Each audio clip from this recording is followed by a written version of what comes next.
Hi friends, ఎలా ఉన్నారు? బాగున్నారా? ఈరోజు మనం ఎంతో ఈజీగా టేస్టీగా ఉండే బీరకాయ శనగపప్పు కూర ఎలా చేసుకోవాలో చూద్దాం. దీనికోసం ముందుగా మనం శనగపప్పు తీసుకొని ఒక గంట పాటు నానబెట్టుకోవాలి. తర్వాత బీరకాయలు, ఉల్లిపాయలు, పచ్చిమిరపకాయలు, కరివేపాకు తీసుకోవాలి. ఇప్పుడు బాండీ పెట్టుకొని కొంచెం అందులో ఆయిల్ వేసుకోవాలి. ఆయిల్ వేడెక్కిన తర్వాత దాంట్లో 2 ఎండుమిరపకాయలు,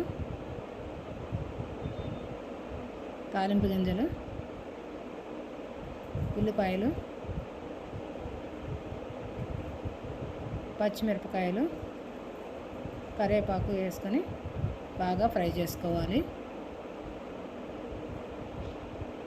ఉల్లిపాయలు బాగా ఫ్రై అయ్యేటప్పుడే కొంచెం అల్లం వెల్లుల్లి పేస్ట్ కూడా వేసుకోవాలి. అల్లం వెల్లుల్లి పేస్ట్ పచ్చివాసన పోయిన దాకా బాగా ఫ్రై చేసుకోవాలి.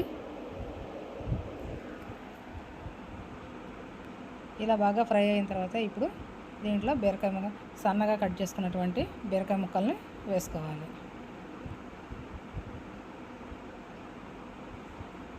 ఇప్పుడు ముందుగా నానబెట్టుకున్నటువంటి పచ్చిశనగపప్పు కూడా దీంట్లో యాడ్ చేసుకోవాలి.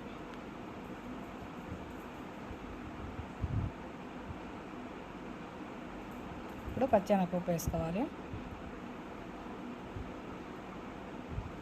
వేసుకొని వీటన్నిటిని ఒకసారి బాగా కలగదిప్పుకోవాలి.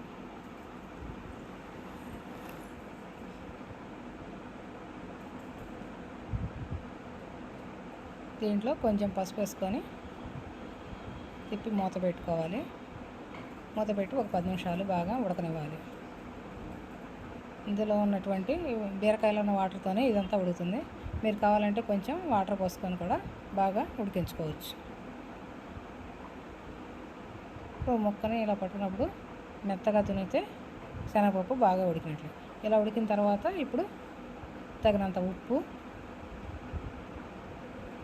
కారం వేసుకొని బాగా కలుపుకోవాలి.